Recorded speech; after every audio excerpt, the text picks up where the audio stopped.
हाँ जी, चलिए स्टार्ट करते हैं चैप्टर सेकंड के न्यूमेरिकल सॉल्व करने के लिए, ठीक है? NCERT exercise. उससे पहले अगर आपने चैनल को सब्सक्राइब नहीं किया है, तो कर दीजिए, ठीक है? और बेल आइकन पे बैठ जाइए, ठीक है? चलो, हर एक स्टूडेंट ज़रूरी होता है। चलो, देखो 2.1 एक्सरसाइज है हमारी चैप्टर सेकंड से स्ट्रक्चर ऑफ एटम की, और इस एक्सरसाइज को हम सॉल्व करेंगे। देखो यहाँ पूछा है calculate the number of electron which will together weigh 1 gram. कहने का मतलब कि जो 1 ग्राम इलेक्ट्रॉन होगा उसमें कितने इलेक्ट्रॉन होंगे। तो आपको पता है कि अगर हम यहाँ से पहले वाले का सॉल्यूशन करें, ठीक है, थोड़ा सा ज्यादा थोड़ा सा कम, देखो 9.11 इंटू 10⁻⁻28 ग्राम जो होता है वो एक इलेक्ट्रॉन का मास होता है, ठीक है। तो आपको पता है 1 ग्राम के लिए क्या होगा, 1/9.11 इंटू 10⁻⁻28 इलेक्ट्रॉन, ठीक है। अब इसको जब आप सॉल्व करोगे तो आएगा हमारा 1.0976 या फिर 1.098 हो जाता है, इंटू 10⁻27 इलेक्ट्रॉन होंगे। 1 ग्राम में कितने इलेक्ट्रॉन होंगे, 1.09676 इंटू 10⁻27 इलेक्ट्रॉन होंगे, ठीक है। समझ में आया आपका? ठीक, आपको आ गया है समझ में, तो आगे बढ़ते हैं हम। क्वेश्चन नंबर 2 इसका, calculate the mass and charge of 1 mole electron. 1 mole of electrons, 1 mole electron पे कितना मास होगा, 1 मोल इलेक्ट्रॉन पे कितना चार्ज होगा। तो पहले आपको एक इलेक्ट्रॉन का मास पता होगा, ठीक है ना। अगर मान लो केजी में देखें हम, चलो ये भी एक बार देखो कि जो मास होता है इलेक्ट्रॉन का, ठीक है, वो कितना होता है हमारा। ऊपर अभी अब लिखा है ग्राम में, यहाँ हम केजी वाला ले लेते हैं, ठीक है। 10⁻⁻31 केजी, ग्राम में भी ले सकते हैं, ठीक है। इसलिए दोनों बता रहा हूँ ताकि आपको रिवाइज हो जाए, ठीक है, कि हाँ ग्राम और केजी दोनों में भी कहीं ना कहीं हो सकता है। अब देखो ये एक इलेक्ट्रॉन का मास है, तो 1 मोल का मास क्या होगा, मास ऑफ 1 मोल इलेक्ट्रॉन। अगर 2 इलेक्ट्रॉन का मास होगा 2 से मल्टीप्लाई करेंगे, 3 का होगा 3 से मल्टीप्लाई करेंगे, 4 का होगा 4 से मल्टीप्लाई करेंगे। एन एन एन एटम का, एन इलेक्ट्रॉन का मास पूछ रहा है, तो एन से मल्टीप्लाई करेंगे। तो एन से मल्टीप्लाई करने पर हमारा आता है, यहाँ से पहले लिख देंगे -31, ठीक है, केजी, ठीक है, इंटू 6.022 इंटू 10⁻23। एन है ये हमारा वोगैड्रो नंबर, इससे हम मल्टीप्लाई कर दिए और ये हमारा आंसर आ जाएगा 5.486 इंटू 10⁻⁻7 केजी। ओके, ये आपका आंसर हो गया, 1 मोल इलेक्ट्रॉन का मास। अब पूछा है 1 मोल इलेक्ट्रॉन का चार्ज बताओ, तो डायरेक्ट करते हैं ना, चार्ज ऑन, यही 1 फैराडे आएगा, ठीक है ना। Charge on 1 mole electron, 1 mole electron पे चार्ज क्या हो जाएगा, एक इलेक्ट्रॉन पे चार्ज 1.6 इंटू 10⁻⁻19 कूलम, ठीक है ना। देखो साइन तो उसका दिखाता है कि वो निगेटिव चार्ज होता है, ठीक है, और प्रोटॉन पे पॉजिटिव चार्ज होता है। अब यहाँ पर 1 मोल से मल्टीप्लाई करेंगे अगर हम, 6.022 इंटू 10⁻23 इज इक्वल टू, ये जो हम सॉल्व करेंगे तो अप्रॉक्स में वैल्यू आएगी, ठीक है, 9.65 इंटू 10⁴ कूलम। अब इसी को हम लिख देते हैं, इसी को बोलते हैं 1 फैराडे, 965, वेरी इंपॉर्टेंट, ठीक है ना, 96500, इसी को बोलते हैं हम क्या, 1 फैराडे बोलते हैं। अगर आपसे पूछा जाए 1 फैराडे इज इक्वल टू कितना होता है, तो आप बोलोगे 96500 होता है, ठीक है ना। कितना हमारा 1 फैराडे हो जाता है कूलम्ब में। ठीक है, 1 मोल पे जो चार्ज होता है ना, तो उसको 1 फैराडे बोलते हैं। अप्रॉक्स ये वैल्यू आती है ना, ये वैल्यू जो आती है अप्रॉक्स में लेते हैं, मतलब कैलकुलेशन में यही वाली रख के सॉल्व करते हैं। ठीक है, इसलिए ये वाली बताए आपको। नेक्स्ट क्वेश्चन जो है हमारा 2.2, देखो यहाँ पूछा है calculate total number of electron present in 1 mole of methane. 1 mole methane में कितना इलेक्ट्रॉन है? देखो नंबर ऑफ इलेक्ट्रॉन पूछ रहा है ना, तो पहले 1 मोल मीथेन में कितना मीथेन है, नंबर ऑफ मीथेन पहले कैलकुलेट कर लो। तो आपको पता है फार्मूला सिंपल वाला जो होता है, mole is equal to particle upon Avogadro number. ठीक है, तो यहाँ से हम नंबर ऑफ CH4 मीथेन हम निकाल लेंगे अगर, तो क्या आएगा, 1 मोल है, n की जगह 1 मोल रखेंगे और एवोगैड्रो की जगह 6.022 इंटू 10⁻23। तो इतने मॉलिक्यूल हैं, ठीक है ना, CH4 के। अब CH4 के एक मॉलिक्यूल में कितने इलेक्ट्रॉन है? अब देखो कार्बन में कितने इलेक्ट्रॉन होते हैं? 6, हाइड्रोजन में 1 होते हैं, 4 हाइड्रोजन यानी कि 4, तो 6 + 4 कितने इलेक्ट्रॉन हो गए? 10 इलेक्ट्रॉन हो गए एक मॉलिक्यूल में। तो टोटल नंबर ऑफ इलेक्ट्रॉन कितने हो जाएंगे? ठीक है,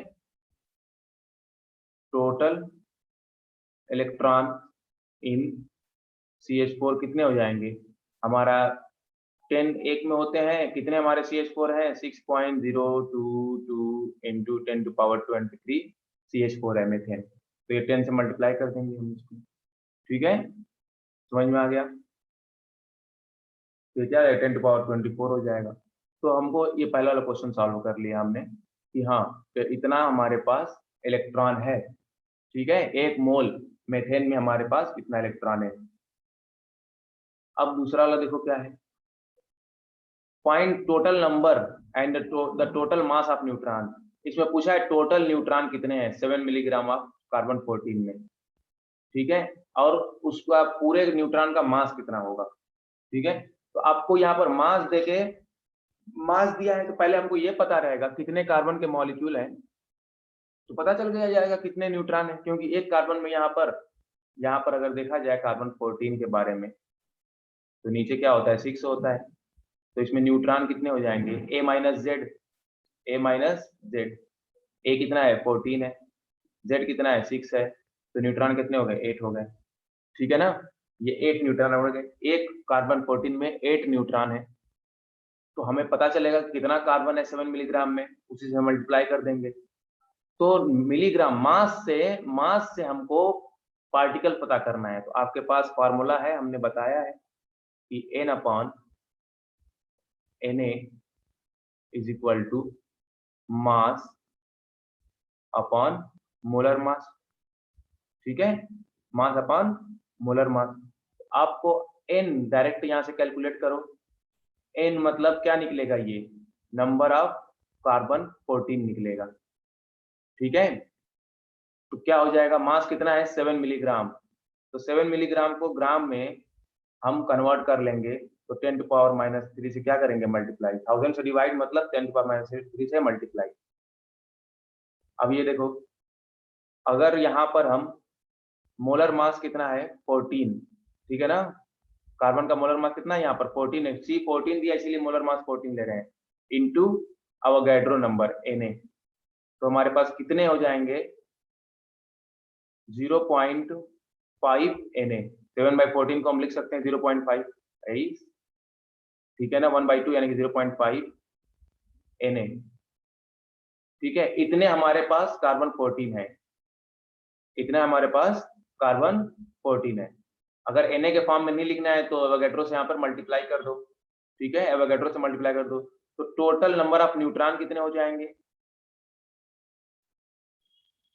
टोटल न्यूट्रॉन इन कार्बन 14, टोटल न्यूट्रॉन इन कार्बन 14 कितने हो जाएंगे, जितने हैं, एक कार्बन में 8 न्यूट्रॉन है, तो 8 इंटू 0.5, ठीक है, Na, 8 इंटू 0.5 Na, ये हमारे क्या हो जाएंगे, टोटल नंबर ऑफ न्यूट्रॉन। अगर Na के फॉर्म में नहीं लिखना होगा आपको, तो यहाँ पर क्या करोगे, अवोगैड्रो नंबर लिख दोगे Na की जगह। ठीक है ना, समझ में आ गया आपको, मतलब इतना कैलकुलेट कर लोगे आप। ठीक है, अब टोटल मास पूछा है, ठीक है, तो टोटल मास पे क्या होगा, जितना न्यूट्रॉन है, टोटल नंबर ऑफ न्यूट्रॉन इतने हैं, ठीक है, एक न्यूट्रॉन का मास कितना होता है, मान लो टोटल मास अगर पूछा जाए न्यूट्रॉन का, टोटल मास ऑफ न्यूट्रॉन,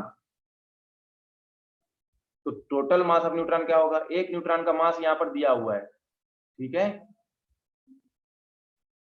तो 1.675 इंटू 10⁻⁻27, ठीक है, यह केजी दिया हुआ है, ठीक है, एक न्यूट्रॉन का मास, तो इतने न्यूट्रॉन का मास क्या होगा, उतने से मल्टीप्लाई कर देंगे हम, 8 इंटू 0.5, ठीक है, इंटू Na, तो ये हमारा टोटल मास निकल जाएगा। क्लियर हुआ आपको?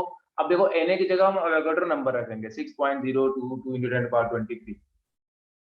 कहने का मतलब जब आपको इलेक्ट्रॉन और प्रोटॉन या पूछे ना नंबर, तो पहले आप मॉलिक्यूल निकालो कितने मॉलिक्यूल है, या एटम निकालो कितने एटम है, उसके बाद एक एटम में जितने होते हैं इलेक्ट्रॉन, जितने मॉलिक्यूल निकल रहे हैं उसमें उतने नंबर से मल्टीप्लाई कर दो, ठीक है। अगला क्वेश्चन देखो इसी का,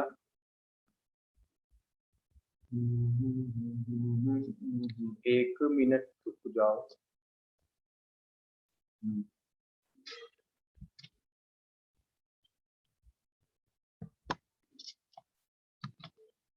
देखो थर्ड वाला क्वेश्चन देखो इसका, find the total number and total mass of proton in 34 milligram of NH3, ठीक है, वही क्वेश्चन है, बस यहाँ पे प्रोटॉन पूछा है। देखो तो पहले आप निकाल लो कितना अमोनिया है, 34 मिलीग्राम में कितना नंबर अमोनिया का है, तो आप वही चीज अप्लाई करोगे, थर्ड वाला क्वेश्चन है ये, N upon Na is equal to mass upon molar mass, ठीक है ना, दोनों मोल का फार्मूला होता है इसीलिए इक्वेट कर दिए ना, मास अपॉन मोलर मास, तो यहाँ से हमारा जो N आएगा वो क्या निकलेगा हमारा, जिसका मास दिया रहता है ना वही निकलता है, तो मास दिया है अमोनिया का, तो अमोनिया का पार्टिकल निकलेगा यहाँ पर, NH3 का नंबर निकलेगा, नंबर ऑफ NH3 मॉलिक्यूल कितने हो जाएंगे, मास 34, ठीक है, 34 मिलीग्राम है, तो इसको ग्राम में कन्वर्ट करो, 10⁻⁻30 सॉरी, और मोलर मास कितना होता है इसका, नाइट्रोजन का 7 14 और यहाँ पर 17, ठीक है ना, कितना हो जाएगा यहाँ पर 17 हो जाएगा इसका मोलर मास, नाइट्रोजन का 14 प्लस हाइड्रोजन 3 है तो 3 यानी कि 17 इसका मोलर मास हो गया, ठीक है, 17 ग्राम पर मोल। अब यहाँ पर Na है तो यहाँ Na लिख दो, यानी कि 6.022 इंटू 10⁻23, ठीक है, तो इतना हमारा आएगा, इसको हम Na के फॉर्म में न लिख के थोड़ा सा ऐसे समझा देते हैं कि ये हो जाएगा हमारा 12.044 इंटू 10⁻20, देखो -3 है यहाँ पर और यहाँ 23 है, यानी कि 20 हो जाएगा, और ये 17 टू द, ठीक है, 34 फिर 2 से इसमें मल्टीप्लाई करेंगे, 2 to the 4 2 to the 4 2 0 0 2 6 the 12, तो ये हमारे अमोनिया के मॉलिक्यूल इतने आए हैं। तो टोटल प्रोटॉन पूछा है कितने होंगे इसमें, एक अमोनिया में कितने प्रोटॉन है हमारे, 10 है, NH3 में अगर देखा जाए तो इसमें कितने प्रोटॉन है, एटॉमिक नंबर नाइट्रोजन का 7 तो 7 प्रोटॉन, हाइड्रोजन का 1 तो 3 हाइड्रोजन तो 3 प्रोटॉन, यानी कि 10 इसमें क्या है, प्रोटॉन है, ठीक है, एक अमोनिया में, तो टोटल प्रोटॉन कितने हो जाएंगे, टोटल प्रोटॉन, ठीक है, इतने अमोनिया में क्या हो जाएंगे, मल्टीप्लाई करेंगे 10 से, ठीक है ना, तो 10 इंटू 12.044 इंटू 10⁻20, इतने प्रोटॉन हो जाएंगे, ठीक है ना, इतने प्रोटॉन हो जाएंगे।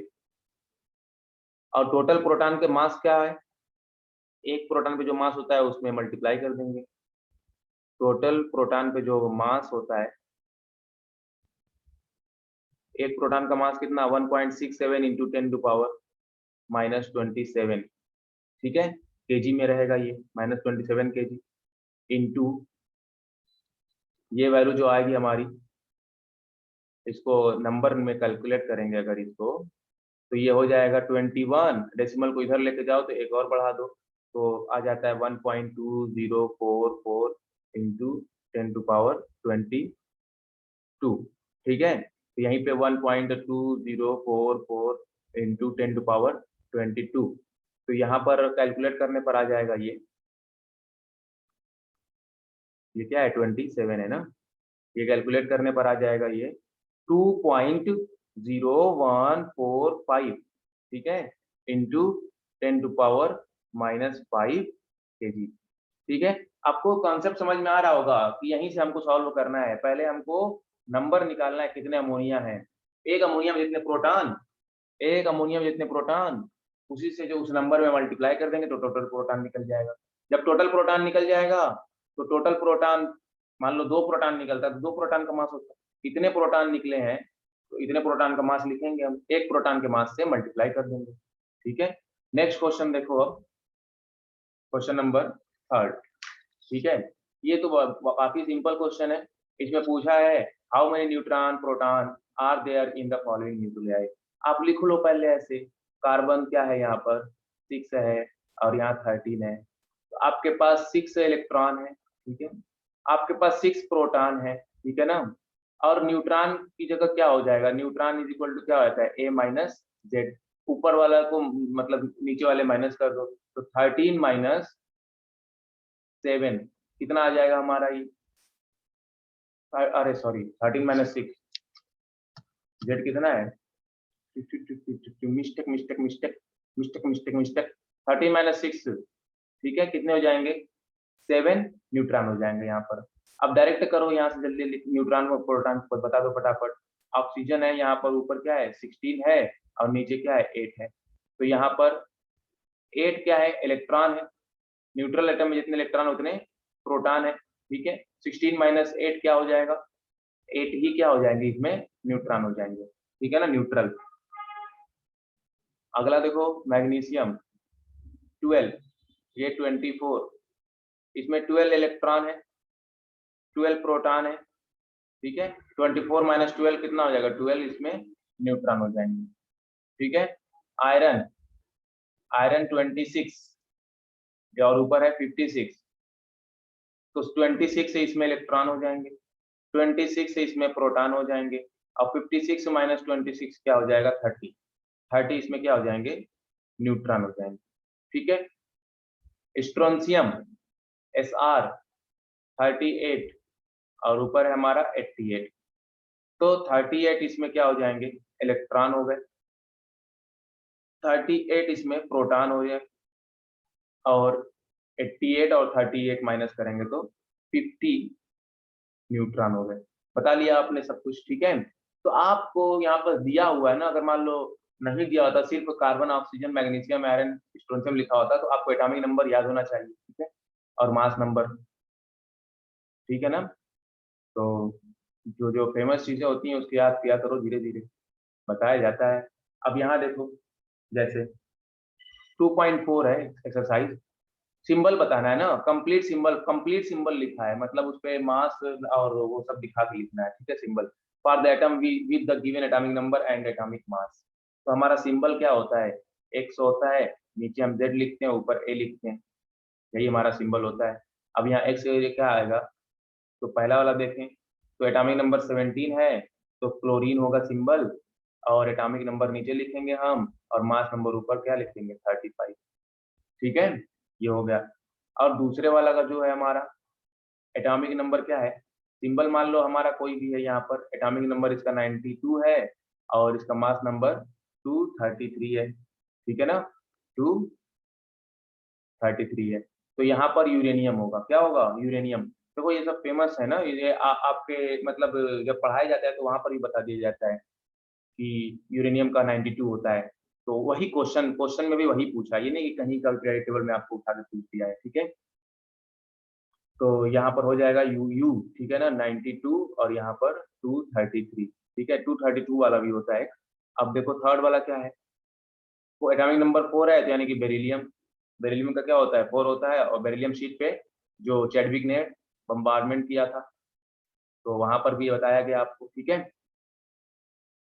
तो ये सिंबल हो गया कंप्लीट सिंबल। नेक्स्ट क्वेश्चन है हमारा, yellow light emitted from a sodium lamp has wavelength 580 nanometre. Calculate the frequency of wave number of the yellow light. यहाँ पर वेवलेंथ देकर, वेवलेंथ दिया हुआ हमारा 580 नैनोमीटर, फ्रीक्वेंसी पूछा है इसमें, ठीक है, और वेव नंबर पूछा है। तो आप नैनोमीटर में दिया है, इसको क्या कर लो, मीटर में कन्वर्ट कर लो। तो 580 इंटू 10⁻⁹ मीटर में कन्वर्ट हो जाएगी। अब आपको पता है कि जो फ्रीक्वेंसी होता है, ठीक है, c बाई लैम्डा होता है ना, फार्मूला। फार्मूला क्या होता है हमारा, c is equal to lambda into frequency होता है। अब इसी फार्मूले से हम बना लेते हैं और भी फार्मूले। तो यहाँ पर हम वैल्यू पुट करते हैं, फ्रीक्वेंसी निकालना है तो c की वैल्यू होती है 3 इंटू 10⁸ मीटर पर सेकंड में होती है ना, इसीलिए लैम्डा को भी हम मीटर में कन्वर्ट किए। नीचे होगा हमारा 580 इंटू 10⁻⁹, ये मीटर में हो गया, ठीक है। तो मीटर से मीटर कन्वर्ट हो जाए, खत्म हो जाएगा, सेकंड इनवर्स में आंसर आएगा। तो हमारा आंसर यहाँ पर आएगा 5.17 इंटू 10⁻14 सेकंड इनवर्स, ये आपका आंसर आएगा। फ्रीक्वेंसी सेकंड इनवर्स होती है ना फ्रीक्वेंसी यूनिट। वेव नंबर क्या होता है, वेव नंबर होता है 1 बाई लैम्डा होता है आपका। 1 बाई लैम्डा को हम वेव नंबर बोलते हैं। देखो फ्रीक्वेंसी क्या होता है, एक सेकंड में जितनी वेव एक पॉइंट से पास होती है वेव के टर्म में, उसको फ्रीक्वेंसी बोलते हैं। एक सेकंड में कोई भी काम कितना साइकिल चला है, ठीक है, उसको फ्रीक्वेंसी। एक साइकिल चलने में जितना टाइम लगता है उसको टाइम पीरियड, ठीक है। और यहाँ पर वेव नंबर क्या होता है, 1 by lambda per unit length. Per unit length में जितनी वेव होती है उसको हम वेव नंबर बोलते हैं। तो यहाँ देखो मीटर इनवर्स में आंसर आएगा, तो 1/580 इंटू 10⁻⁹ मीटर है वेवलेंथ। तो इसको हमारा सॉल्व करने पर आएगा 1.72 इंटू 10⁻⁶ पर मीटर, या फिर मीटर इनवर्स बोलते हैं ना। पर यूनिट लेंथ में जितने नंबर आते हैं उसी को हम बोलते हैं वेव नंबर। चलो नेक्स्ट क्वेश्चन है हमारा।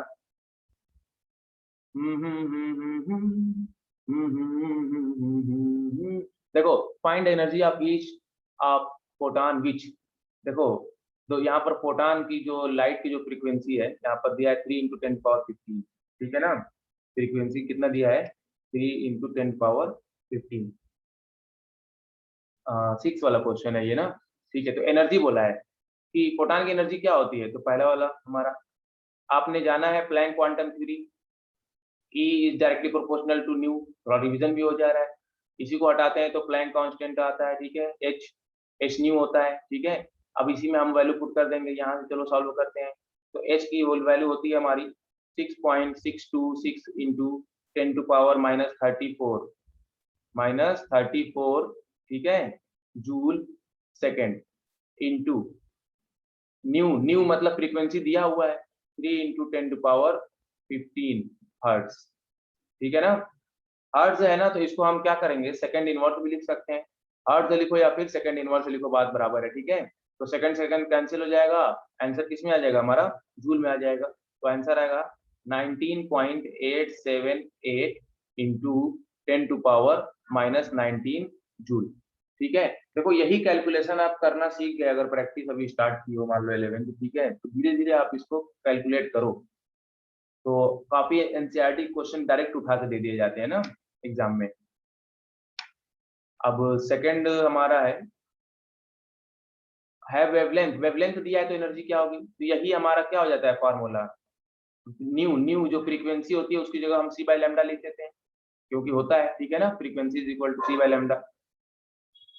तो यहाँ पर हो जाएगा, देखो अगर आपको hc की वैल्यू पता है, hc की वैल्यू अगर देखो क्या होती है, hc की वैल्यू एक ट्रिक है ये, 12400, ठीक है, 12400 इलेक्ट्रॉन वोल्ट, ठीक है ना, इलेक्ट्रॉन वोल्ट। अगर वेवलेंथ एंगस्ट्रॉम में दिया है तब, ठीक है ना, वेवलेंथ एंगस्ट्रॉम में दिया है तब। तो यहाँ एंगस्ट्रॉम में दिया हुआ है तो यहाँ पर रख दो, अप्रॉक्स में ही वैल्यू आएगी, ठीक है, हमारा 0.50 इलेक्ट्रॉन वोल्ट। तो इलेक्ट्रॉन वोल्ट में हमारी वैल्यू आ रही है 24800।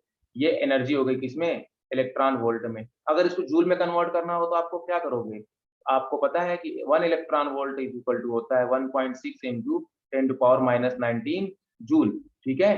तो अब यहाँ पर क्या करेंगे, अगर इस पूरे वैल्यू को जूल में कन्वर्ट करना है तो 1.6 इंटू 10⁻19 से क्या कर देंगे, मल्टीप्लाई कर देंगे। ठीक है, तो ये जूल में हमारी आ जाएगी 3.9 इंटू 10⁻15 जूल आ जाएगी। ठीक है, समझना इस चीज को।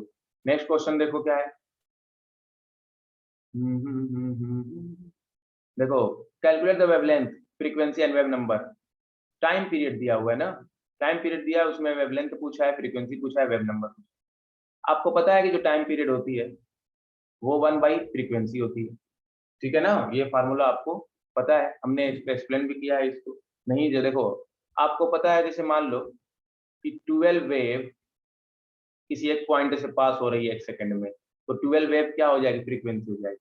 इसकी फ्रीक्वेंसी कितनी हो गई, 12 हो गई। ठीक है, तो 1 वेव को पास होने में कितना लगेगा टाइम, 1/12। तो 1 वेव को पास होने में जितना टाइम लगेगा उसी को बोलते हैं टाइम पीरियड। ठीक है, अब यहाँ किससे डिवाइड किए, फ्रीक्वेंसी डिवाइड किए, तो फार्मूला क्या हो जाता है हमारा, 1/टाइम पीरियड, 1/फ्रीक्वेंसी। ठीक है ना, 1/फ्रीक्वेंसी। ठीक है ना, ये इसकी क्या है, फ्रीक्वेंसी है ये क्या है हमारी, फ्रीक्वेंसी है कि 1 सेकंड में 12 वेव किसी एक पॉइंट से पास हो रही है, तो उसकी फ्रीक्वेंसी कितनी होगी, 12 होगी। 12 हर्ट्ज हो, 12 सेकंड इनवर्स हो, 12 पर साइकिल हो। ठीक है, 1 वेव को क्या करेंगे, 1 सेकंड में 12 से डिवाइड कर देंगे। तो यहाँ पर क्या किए हैं, वही तो है, 1/फ्रीक्वेंसी तो है ये। तो टाइम पीरियड क्या हो जाएगा, 1/फ्रीक्वेंसी, यही फार्मूला आ गया आपका।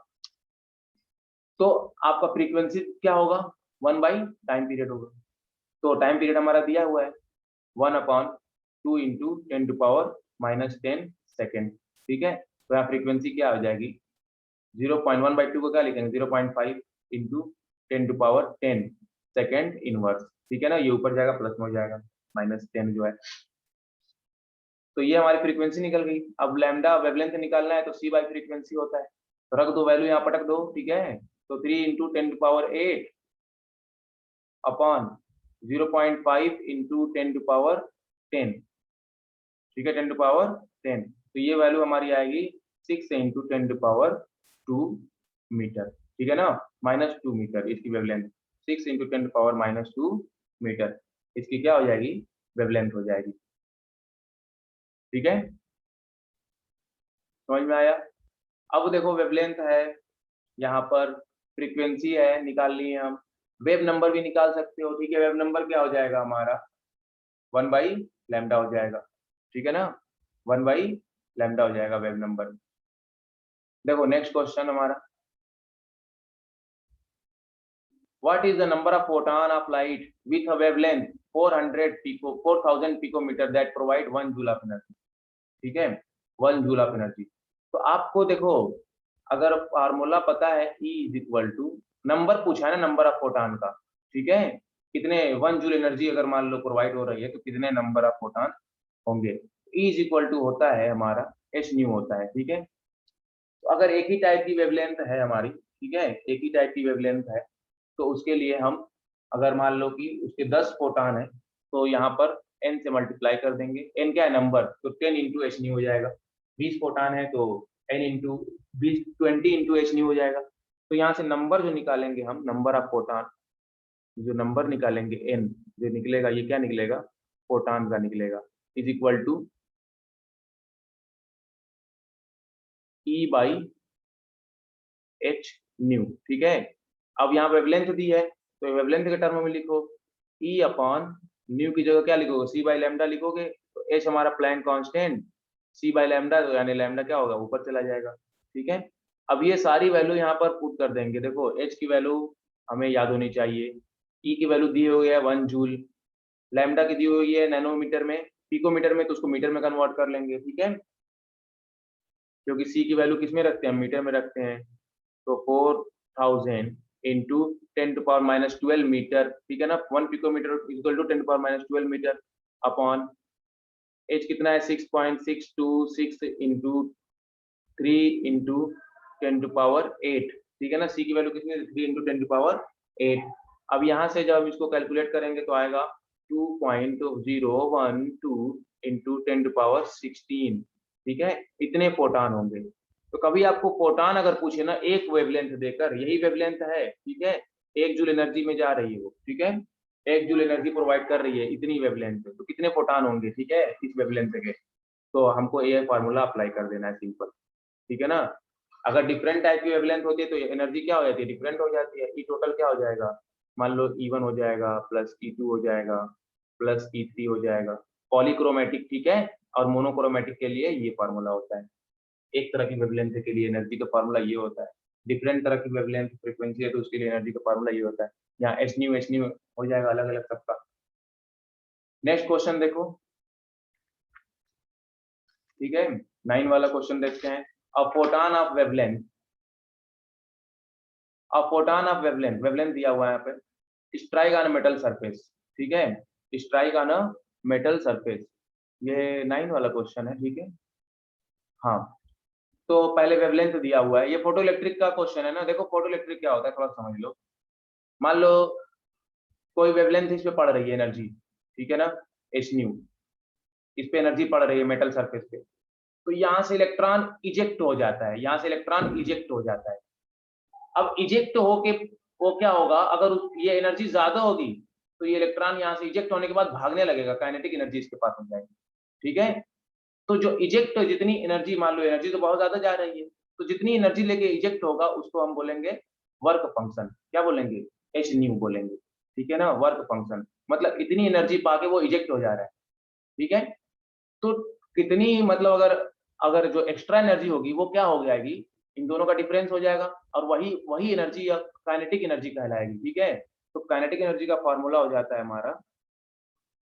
तो अभी पहले देखते हैं इसमें क्या क्या कैलकुलेट करना है। वेवलेंथ दिया हुआ है हमारा, ठीक है, 4 इंटू 10⁻⁻7 मीटर, ठीक है। और ये जो दिया वर्क फंक्शन, मतलब एच न्यू दिया है, या इसको डब्ल्यू नॉट भी लिखते हैं ना, एच न्यू नॉट लिखते हैं या डब्ल्यू नॉट लिखते हैं, वर्क फंक्शन दिया हुआ है हमारा 2.13 इलेक्ट्रॉन वोल्ट। मतलब इतनी एनर्जी लेगा तो वो इलेक्ट्रॉन इजेक्ट हो जाएगा, ठीक है। अब यहाँ calculate the energy of photon. आपको यहाँ पर एनर्जी ऑफ फोटॉन कैसे निकालोगे, तो आपको पता है कि जो फोटॉन की एनर्जी होती है वो क्या होता है। फोटॉन की एनर्जी, 1 मिनट रुक जाओ थोड़ा सा, हाँ जी देखो, बुला देते हैं कुछ लोग पढ़ाते टाइम, ठीक है। तो देखो यहाँ पर E इज इक्वल टू क्या होता है, एच सी बाई लेमडा, ठीक है। एच सी बाई लेमडा यानी कि एच की वैल्यू, सी की वैल्यू, ठीक है, और लेमडा की वैल्यू रख देंगे यहाँ पर हम 6.626 इंटू 10⁻⁻34 एच की वैल्यू हो जाती है, ठीक है, एच की वैल्यू हो जाती है, इंटू सी की वैल्यू हो जाती है 3 इंटू 10⁻8, ठीक है, मीटर पर सेकेंड, अपॉन लैम्डा यहाँ पर दिया हुआ है 4 इंटू 10⁻⁻7 मीटर। तो यहाँ से जो एनर्जी निकली है, इस एनर्जी को ही तो बोलते हैं हम एच न्यू, इस एनर्जी को बोलते हैं एच न्यू, ठीक है, या एच सी बाई लैम्डा बोले या एच न्यू बोले, बात सब बराबर है। तो ये जो कैलकुलेट करके हमारा आ रहा है, वो आ रहा है हमारा 4.97 इंटू 10⁻⁻19 जूल, ठीक है। इसी को इलेक्ट्रॉन वोल्ट में अगर हम कन्वर्ट कर देंगे तो 1 electron volt is equal to, पता ही है आपको, ठीक है। तो कन्वर्ट कर देंगे, आ जाएगा ये 3.10 इलेक्ट्रॉन वोल्ट, ठीक है। यह हमारी एनर्जी हो गई फोटॉन की। अब देखो काइनेटिक एनर्जी जो होती है, फोटो इलेक्ट्रिक इफेक्ट में आप पढ़ोगे, जो काइनेटिक एनर्जी होती है, जो टोटल एनर्जी जो हमारी आई है, ठीक है, स्ट्राइक होने के लिए, और जितनी एनर्जी वो लिया है निकलने के लिए, उसी को माइनस कर देंगे तो हमें जो एक्स्ट्रा एनर्जी बचेगी, उसी एक्स्ट्रा एनर्जी लेकर ये इलेक्ट्रॉन भागेगा यहाँ से, ठीक है ना, भागेगा। पहले तो इजेक्ट हो गया, समझना इस चीज को। मान लो ये मेटल सरफेस है, इस पे जो एनर्जी पड़ती है उसकी एनर्जी क्या होती है, एच न्यू होती है। तो अब ये एनर्जी यहाँ पर अगर बराबर है दोनों, तो काइनेटिक एनर्जी नहीं रहेगी उसके पास, सिर्फ निकल जाएगा। तो यहाँ से इलेक्ट्रॉन क्या होगा, निकल गया, अभी भागेगा नहीं वो। अब इसकी एनर्जी जो ज्यादा होगी तब उसको भगाने का काम आएगी। तो जो एनर्जी लेके निकलता है उसको एच न्यू नॉट बोलते हैं, ठीक है। तो टोटल एनर्जी ये है, और इन दोनों का डिफरेंस ही क्या हो जाएगा, काइनेटिक एनर्जी। मान लो ये 10 थी और 5 एनर्जी लेके वो निकल गया, अब जो 5 एनर्जी जो बचेगी, वही 5 एनर्जी लेकर वो भागेगा, काइनेटिक एनर्जी, ठीक है ना। तो यहीं से ये फॉर्मूला आता है, ठीक है। तो ये हो जाता है हमारा 3.10 माइनस इलेक्ट्रॉन वोल्ट में था ना, इसीलिए उसको कन्वर्ट कर दिए 2.13 इलेक्ट्रॉन वोल्ट में, देखो यहाँ पर, इसीलिए इसको भी इलेक्ट्रॉन वोल्ट में कन्वर्ट कर दिए। तो ये आंसर हो जाएगा हमारा 0.97 इलेक्ट्रॉन वोल्ट। समझ में आया? फोटो इलेक्ट्रिक इफेक्ट भी जरा समझ में आ गया आपको कि मेटल सरफेस पे कोई अगर लाइट पड़ती है तो वहां से इलेक्ट्रॉन इजेक्ट हो जाता है, ठीक है, और फिर इजेक्ट होने के बाद भागने लगता है। तो ये पूरा क्या है, फोटो इलेक्ट्रिक इफेक्ट है। अब नेक्स्ट देखो हमारा electromagnetic radiation of wavelength 242 nanometer is just sufficient to ionize the sodium atom। ठीक है, calculate the ionisation energy of sodium in kilo joule per mole. ठीक है ना, तो आयनाइजेशन एनर्जी मतलब वही जितना एनर्जी मिलेगा वो आयनाइज होने के लिए। ठीक है, तो यहाँ से हम E इज इक्वल टू क्या हो जाता है,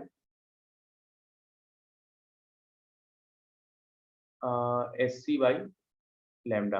E इज इक्वल टू क्या हो जाता है हमारा, एस सी बाई लैम्डा। देखो, calculate the ionisation energy of sodium in kilo joule per mole. एक मोल के लिए, ठीक है ना, एक मोल के लिए हमको आयनाइजेशन एनर्जी निकालना है। तो यह एनर्जी क्या होती है, एक एटम के लिए होती है। ठीक है, एक मोल के लिए हम क्या करेंगे, हम एवोगैड्रो से क्या कर देंगे, हम मल्टीप्लाई कर देंगे यहाँ पर।